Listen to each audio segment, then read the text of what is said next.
Hello everyone, welcome back. Today we are going to get real and honest with regards to me, I guess. Hello, if you're watching me here on YouTube, my name is Julie. I'm an occupational therapist. I'm also a mom coach and I have 3 little kids, and I'm really on a mission to help moms live a better life, be happier, enjoy what they have, and get through some of those common stumbling blocks that a lot of us struggle with. And today, as you can tell from the title, we're talking about being chronically late. Just me, maybe just me. But this is something that I have struggled with,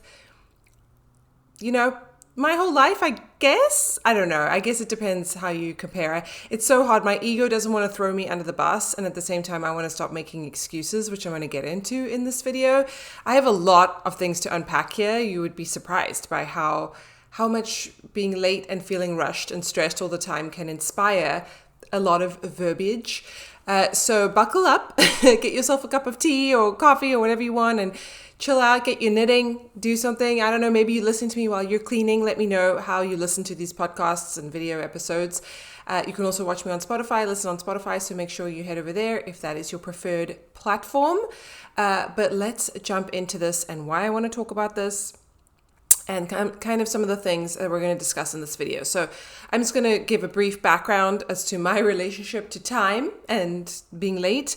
And then I'm going to talk about some of the excuses that I tell myself all the time when I'm not punctual to something. I'm also going to lay out what I really mean about this. And then I am an occupational therapist, as I mentioned, and something that we do really well is analyze people. And this is a skill that I've taken throughout my life. And I need to start turning that inward and analyze myself a little bit more objectively, if that's even possible. And then the last bit, which you're definitely going to want to stick around for if you struggle with feeling rushed and stressed as a busy mom, is the things that I have found that have really helped me. And when I just stick to them, life runs a lot smoother. Obviously, things come up all the time and you have to kind of just be flexible. But for the most part, being late should be the exception to the rule, not your norm, and just feeling rushed and stressed.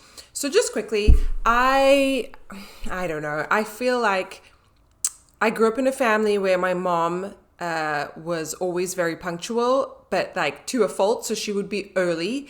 And so if I wasn't early, I would feel stressed that I was late because I would kind of do something right up until the moment that we needed to leave. And I and I think it was always something they were always like, you always make us late. Nah.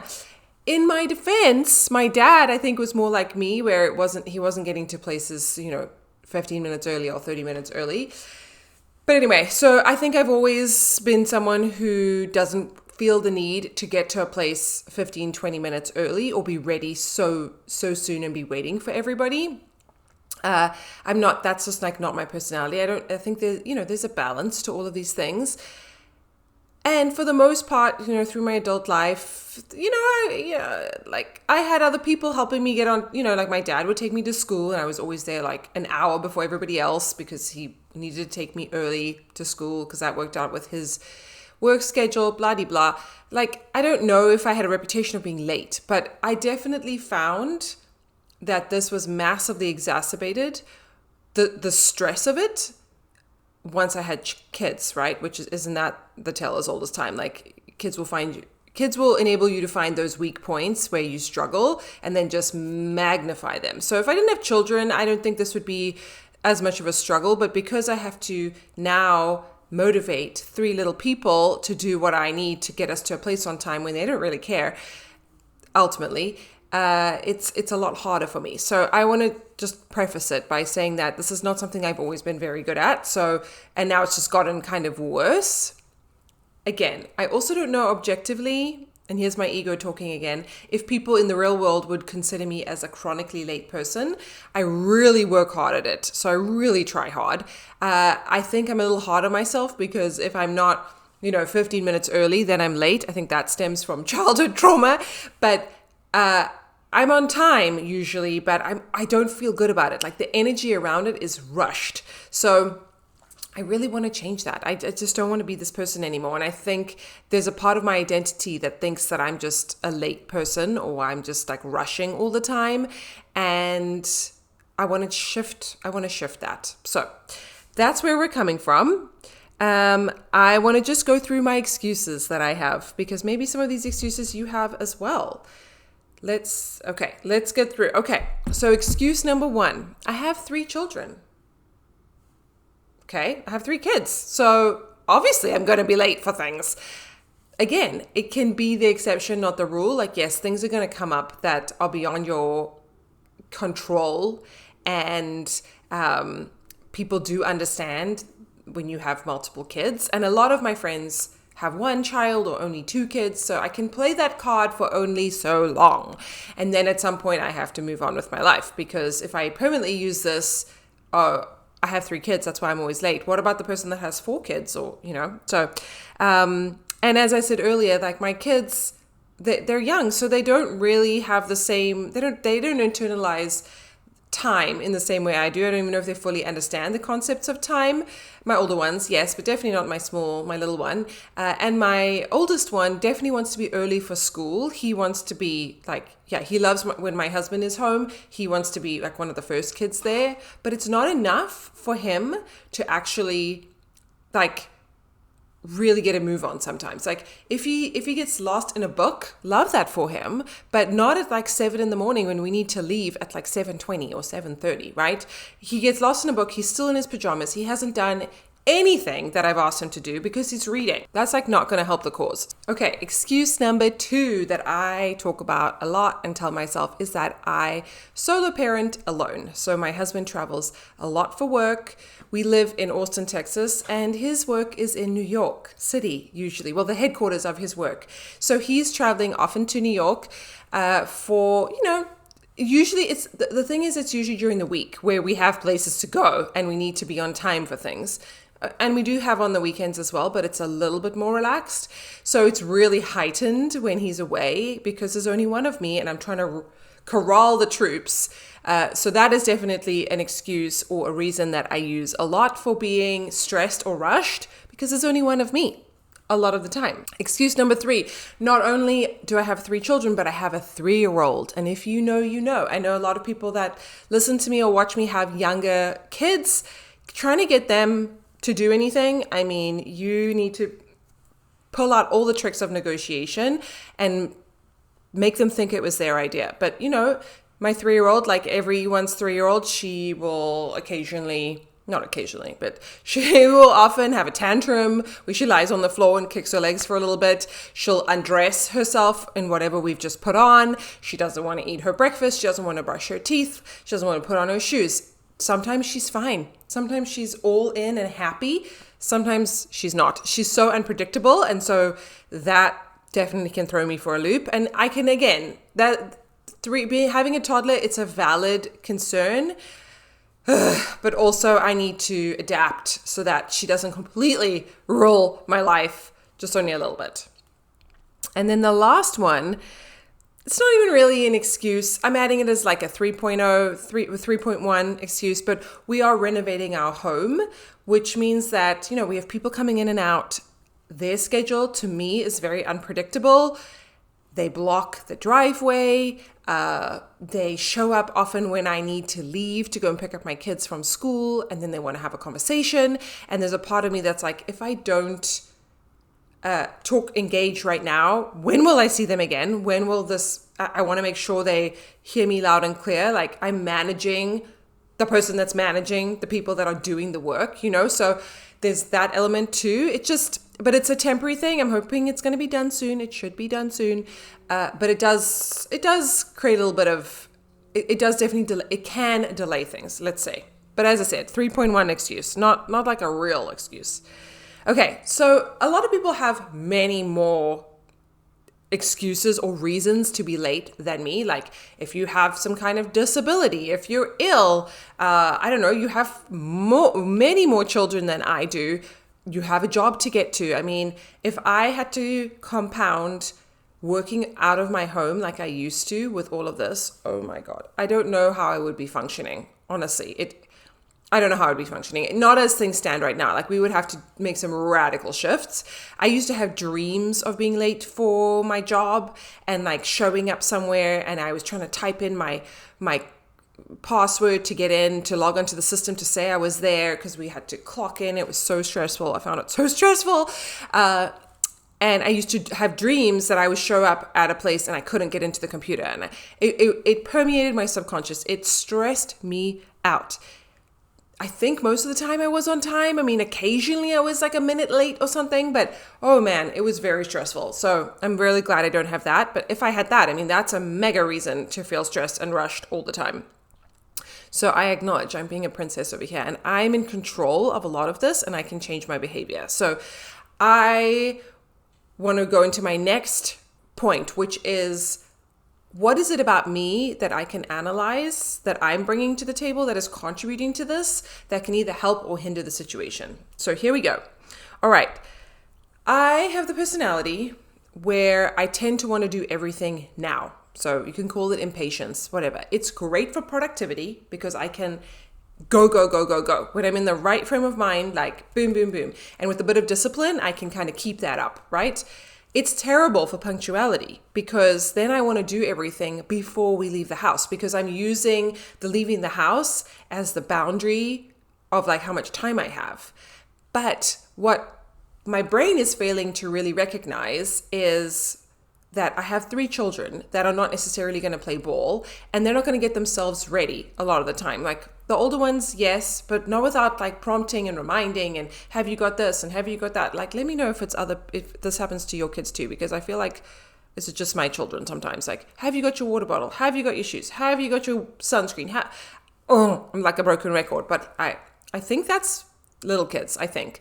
Anyway, so I want to do everything now, and it's just impossible. I used to joke, and it's not really a joke, but I used to joke that a minute to me was not 60 seconds, it was 90. It was like, how much can I get done in 60 seconds? And you know what? Thinking about this, I do need to take responsibility because this is my personality, but I also blame my job and my career because we had to do a lot of stuff in a short period of time, and I got really good at like fitting it all in so that I could leave on time, especially when I had children. So I could leave on time so I could catch my bus or ferry or subway or whatever I was trying to do, so I could be home on time for my kids. So I got really like efficient, but sometimes that kind of bites me in the bum. So yeah. And you know, there's like an endless to-do list, right? So I could literally go and do things all the time. Like, yeah. So that definitely is a personality flaw in this situation because I can't let things go. I'm like a dog with the bone. Helpful in some situations, not in this one. All right. So another thing is that I tend to be a bit of a people pleaser, and I think I've done a video about that already. I'll link it. And I want to please everybody. So I'm overcommitting inherently. And I'm really working on this. We've gotten better at it, better and worse, but we've gotten better at it. I'm acknowledging it more because when I have all these opportunities, I don't want to miss out or miss the opportunity, and then I'm overcommitting, and that's inherently going to make you late. So that's part of my personality where I'm like, oh, I don't want to say no to people. I don't want to disappoint them, even if I don't want to do the actual thing, but we're working on that as well. Another thing I want to recognize in line with that is I do have a lot going on. Like I have 3 children that now have lives. They always had lives, but they have like actual lives filled with activities and commitments and things. Never mind my own life, never mind my husband's life, never mind looking after our house. You know, there is a lot going on, and I am a busy person that has a bunch happening. And so that's inherently going to make me need to be very productive and organized if I want to be on time. Something else that I do that I recognize is I likely overestimate how much time something will take. So like I said, 90 seconds in a minute instead of 60. I probably think I can get stuff done that I just can't do in that amount of time. And a lot of the time I am quick about doing things and efficient, but I'm also just a human being, and eventually the laws of physics are going to catch up with me, and I'm not going to be able to do everything in the allotted time. I also get very distracted by my phone. Just me. So yeah, we'll talk about one of the things that I do to try and mitigate that, but I need to put my phone away because it's just a rabbit hole of things, right? You check for a message, but you actually went onto your phone to find a recipe or to get, a map, GPS, you went on your phone for a specific reason or to confirm plans with someone else because you're meeting them. And then you get a message from somebody else and then you go down that rabbit hole. And it's all like, oh, I can quickly do this and I can quickly do that. And yes, these things don't take long, but they all add up when you're on a time crunch. So just not having my phone around is much more helpful. Something else I struggle with is prioritizing what is important because everything feels urgent to me in the moment. Everything feels like I just want to get it done. Like it's this sort of compulsion where I want everything to be nice and tidy when I get home. I want our house to look decluttered and be clean, but I can't always do that like right before school. I really have to wait. My husband is so much better at this than me. But he doesn't notice the things I notice. Like he doesn't notice the crumbs on the floor or the fact that the counter needs to be wiped or that we haven't put away the laundry. Like these things don't bother him. They bother me. And whether that's just me or just my entire gender, I don't know. But these things, like I notice them. So I have to resist them much more than he does. Same with my kids. They don't seem to notice those things either. I think I'm also relying on my children to do maybe more than they might be capable of. And when I'm rushing and stressing out and, getting them all riled up, I don't think that helps the situation. I've noticed, my daughter has gotten a lot better than she used to be, my older one. But like for school, she would never get dressed in her school clothes. But when she wakes up in the morning on a weekend, on a Saturday, she will get dressed no problem. So it wasn't a case of her not having the skills to be able to get dressed or not knowing which things go where. She knows she can dress herself fully. The only thing maybe she needs help with is to like do her hair, right? But somehow for school, she would just sit there like a blob. And I think I need to really factor that in, that she's not always going to just put on her uniform or her clothes because I want her to or because it's time. She's getting better as she's getting older, but it's not a given. And so that's really important when you're trying to get out the door, having time set aside for that and not rushing and stressing them, because we all know if you have a child, when you stress them out, it's absolutely going to be the worst thing you can do, and it's going to take 10 times longer. Going back to the idea of trying to do as much as possible, I often do a load of laundry before we need to go somewhere, or I bake something, and that's not always smart. Like a sane, logical person would wait, someone with patience would wait until they got home to put on the laundry so that they'll be home when it's done. But I am busy and I want it done before so that I can hang it out to dry or put it in the dryer or whatever. Laundry is not so much of an issue because I can leave the house with the washing machine going on. Nothing should happen. Baking is a different situation, and I am responsible. I promise you, I've kept everybody alive for this long. But I often bake bread in the morning, and I really have to think, okay, it's early enough now that I have time for the oven to heat up. I have time to actually bake the bread, and then just pull it out quickly, because obviously I cannot leave things baking in the oven while I have to leave. So either we're going to be late or something's going to be undercooked. And that has definitely happened before. So nothing is burnt down yet. And then the last thing is that something that I recognize in myself throughout the years, and I don't think this is just me. We are conditioned to treat time or have a relationship with time externally, which means like you go to school, you're told where to go when, the bell rings, you move on to the next thing. You have a job. At least in my job, I was never left sort of to my own devices. I had appointments, one after the other, where I'm expected to be. And so my time is not really my own.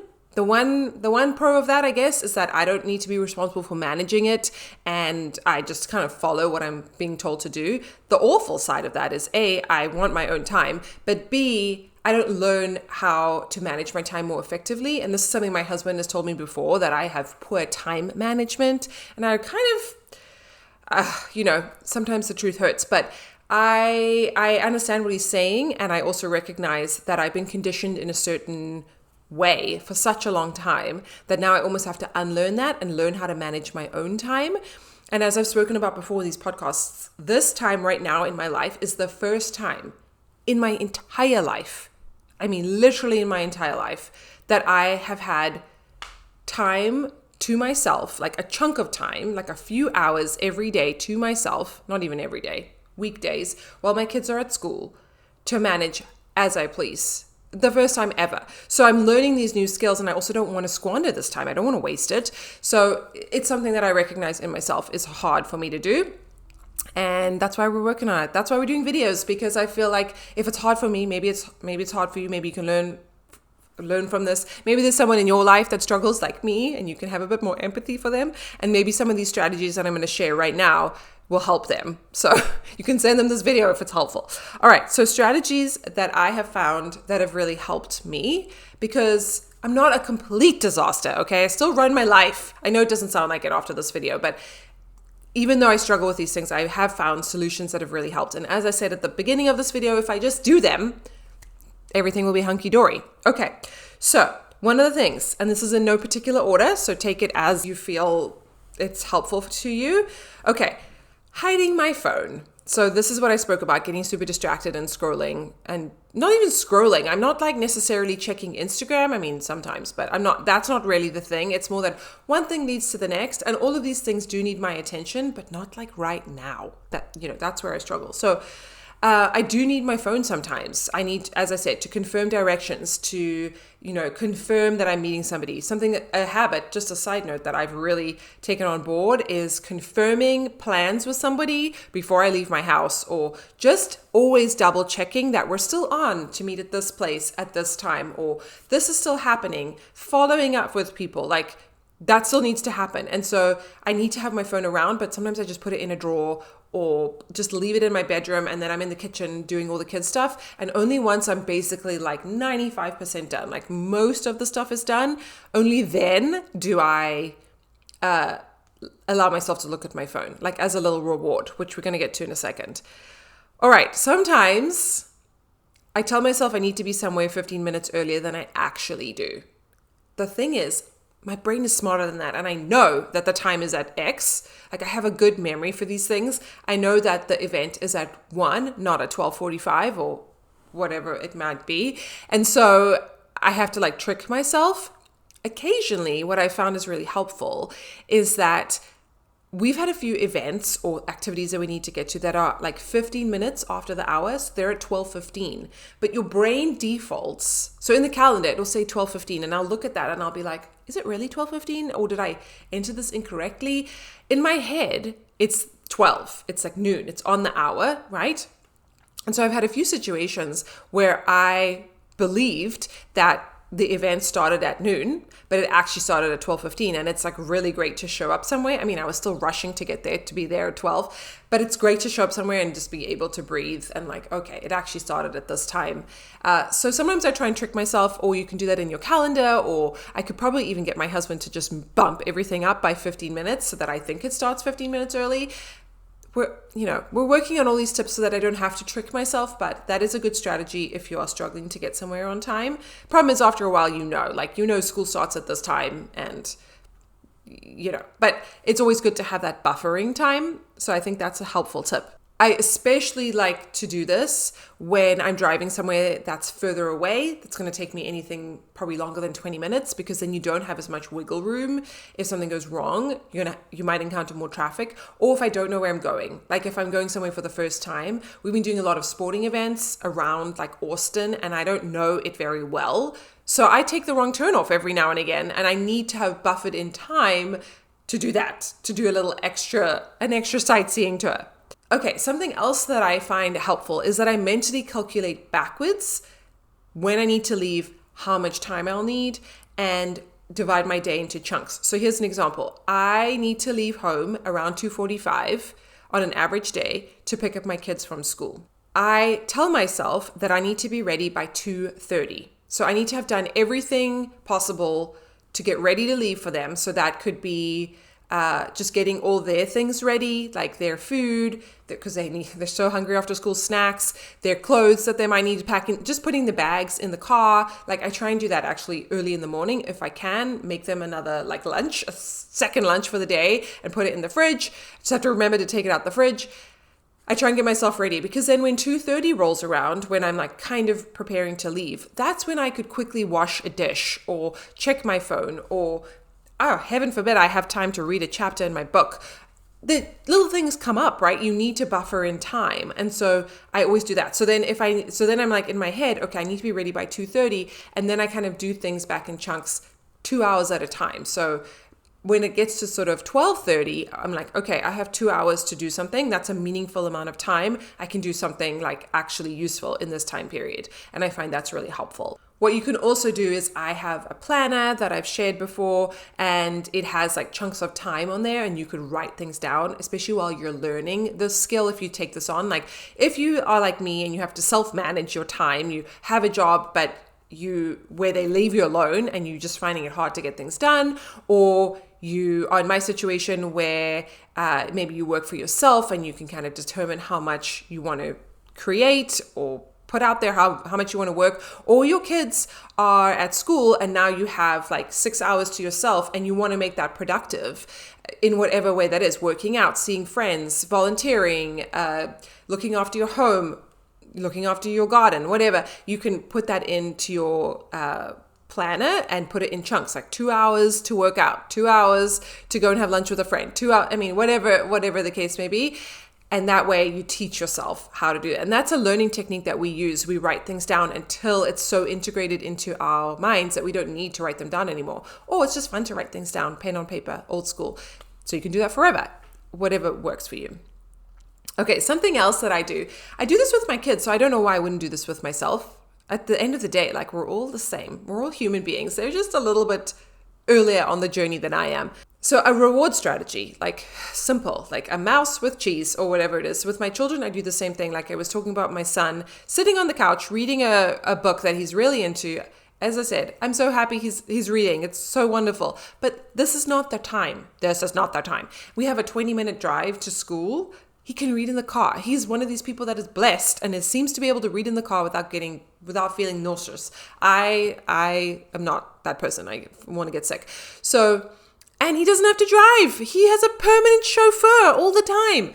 Anyway, so what I do with myself is I tell myself, okay, I'm going to do this. I'm going to eat the frog, which is the phrase where you kind of do the thing that's probably the most daunting for you. And then I'm going to reward myself. So even today, there's a bunch of work things that I want to do. Like I want to film a bunch of videos. I want to edit a bunch of things. I want to upload a whole lot of things.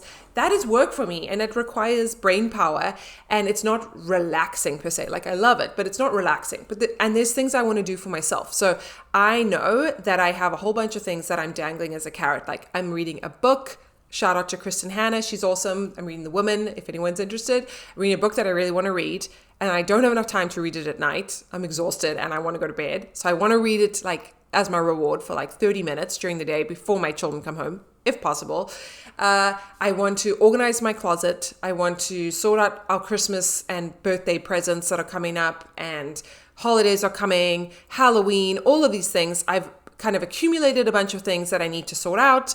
If anyone's interested, I'm probably going to make a video about this, but I'm going to create a Halloween shop so I can buy all my children's junky candy that they're going to get when they go trick-or-treating. And I need to have a few things just ready for that. I'm going on a trip next week. I want to prepare. Anyway, there are all these like fun things that I want to do that I love decluttering and organizing. Like I love it. It's my love language, right? So, and I can listen to a podcast, and that's like something for me. But that is my reward after doing my work. So all I have to do is do what I've set out to do, and then I can reward myself. Along with this is just having a to-do list. I spoke about my planner. I am very motivated by checking things off a list. That makes me feel really good. So I just kind of write everything down, check them off. That helps me stay productive and helps me stay on task and on time. Then, very important, and I've spoken about this a bunch recently, but getting enough sleep so that I can wake up before my children, which means going to bed earlier. Like I have found my sweet spot. You know, it's terrible for social lives because social lives happen at night. But for me right now in the season of life, 9:30 to 10:30 the latest. When we start getting into the 11s, it's not going to be good. I ideally want to be in bed with my lights out 9:30. So I'm probably falling asleep before 10, which means I will naturally wake up pretty early. If I do that consistently, I will wake up without an alarm anytime from like 5:30 to 6, something like that, you know, which is amazing to wake up without an alarm. And ideally wake up before my children, because then I can get myself ready, which is a massive hack for me. Because what I find, and you guys might relate to this too, is that I'll get everybody ready. Everyone's ready. And I'm still in my pajamas. I haven't brushed my teeth. I haven't washed my face. I don't know what I'm going to wear. And I'm the one now keeping everybody from going. And it appears that I'm the late one. But actually, I've put everybody else's needs before mine. And that's why I'm not ready, right? But if I prioritize getting myself ready, even if it's in fits and starts, like stages, like changing my clothes, brushing my teeth, washing my face, applying one layer of whatever I'm going to put on. Like I don't have to put makeup on or anything crazy. We can do that in stages. Then I'm like 90% ready. At least then it's really quick for me to get myself ready, find some shoes, jump in the car, drive them, So it's really important that I go to bed early so that I can wake up feeling fairly energized, preferably before my children. And then that's going to 100%, that makes such a difference. I noticed the huge differences. I've recently been, I don't know, I messed up my alarm somehow, but I also was going to bed too late when my husband was away. I wasn't being disciplined about it. And I was oversleeping, which is like crazy to think about. And I would wake up and I'd be like, it's 7:00 and we need to leave at 7:30 and no one is awake. The children are not awake. I'm not awake. Oh my gosh, I'm not ready. Man, that is the worst, But often then I find, because now I'm panicking because we're getting up so late, I'm so streamlined focused on us getting out the door that I just kind of can push the other stuff aside and we still get out the door relatively on time, considering how late we woke up. So it just shows you that being focused on what you need to do really does help. And that's something I want to work towards. But I also want all the other stuff to be taken care of. And that's why I speak about decluttering your home and keeping it constantly humming and moving, because then it's not a big deal to quickly do something or put it away, because things are mostly, the infrastructure is already there. So you can, when you have a morning where it just doesn't go according to plan, most of the things, your environment will help you to achieve what you need to achieve. It's not going to hinder you because you know where your car keys are. You know where the water bottles are. You know where things are. Your kids, you can direct your children to go and find things because it's easy for them because you've set it all up. So that's also why I feel like decluttering and organizing is like such a superpower for moms, because who doesn't want to live in like a calm environment? You don't want to live in chaos. I've already been talking about rushing and stressing so much. All right, so another thing that I wanted to just say was also setting alarms. That has helped me. So using external cues to help you. So sometimes if I'm rushing in the morning, like I always wear a watch. That's another hack. I never used to wear a watch and I always wear a watch, so I can always just see what the time is, but that's often not enough. So if I want to get out the door at 7:40 or 7:35, I'll set my kitchen alarm, which is annoying if you don't go and switch it off. So I know that I'm going to hear it. I'll set it for say 7:25, 7:30, just so I know I've got 5 more minutes until I need to get out the door. And that really just kind of like snaps me back into reality and stops me from faffing, like just dilly-dallying, doing things that are important but not urgent, So I find that really helpful for someone like me who kind of like gets distracted and focused on other things. And yeah, I'm trying to think if there's anything else that I might have left off. I think ultimately, this is a busy season of life. I don't want to make excuses, but I also want to adapt. I believe that I can change this part of my life or just tweak it a bit more so that I am feeling more calm. I also think now that my youngest child is 3, like we're kind of seeing the light again. We're sort of over the hump. Like those really early years with a baby and a young toddler, those are like, if you're in that, those are really tough. Those are really hard, especially if you're doing a lot of it alone, which I think a lot of people are alone. There's like one caregiver. It is a complete luxury to have 2 parents focused on children every single day. Like it's just, or maybe you have a nanny or someone like that, but it's just not the norm for a lot of people. So if you're in that season where things just feel chaotic and it's you on your own a lot of the time, I really hope these tips will help you and you'll be able to see the light and things will get a little bit better and easier as time goes on. And as your children get older, it definitely helps for sure. But there are still things that you can do as a person as much as possible to help you feel more calm, less stressed, less rushed. So I really hope this has been helpful to you. If there are any topics that you'd like me to discuss, let me know in the comments down below. Do you struggle with being late? Is it just me? And if you have any good tips, please let me know, because clearly I need them. Make sure you subscribe, like this video. You can watch on Spotify or on YouTube. Send it to any mom that might be struggling with her time management, but send it to her with grace, because we're trying over here. Not everybody's good at everything, okay? We're all good at different things. And I will see you in my next video. Bye.